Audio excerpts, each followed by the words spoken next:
प्रयागराज माघ मेले में शंकराचार्य विवाद के बीच उत्तर प्रदेश के मुख्यमंत्री योगी आदित्यनाथ ने कहा कि ऐसे तमाम कलनेमी होंगे जो धर्म की आड़ में सनातन को कमजोर करने की साजिश रच रहे होंगे।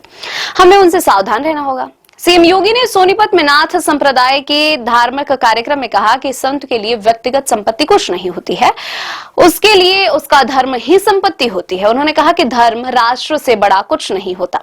उन्होंने कहा किसी को परंपरा बाधित करने का कोई हक नहीं है। उन्होंने धर्म को आचरण से साबित करने पर जोर दिया। उन्होंने कहा कि जो व्यक्ति धर्म के खिलाफ आचरण करता है, चाहे वह किसी भी रूप में क्यों ना हो, उसे सनातन परंपरा का प्रतिनिधि नहीं माना जा सकता है। हालांकि मुख्यमंत्री योगी ने अपने बयान में किसी का नाम नहीं लिया, लेकिन उनके कालनेमी संबंधी बयान को इस विवाद से जोड़कर देखा जा रहा है। कालनेमी का उल्लेख रामायण में मिलता है। वह एक मायावी राक्षस था जिसने साधु का वेश धारण कर हनुमान को भ्रमित करने की कोशिश की थी। बाहर से वह धर्मात्मा और तपस्वी दिखाई देता था, लेकिन उसका उद्देश्य भगवान राम के कार्यों में बाधा डालना था। हनुमान ने उसके छल को पहचानकर उसका वध कर दिया था। एक योगी के लिए, एक सन्यासी के लिए, एक संत के लिए धर्म और राष्ट्र से बढ़कर के कुछ नहीं हो सकता। यही उसके जीवन का ध्येय होना चाहिए।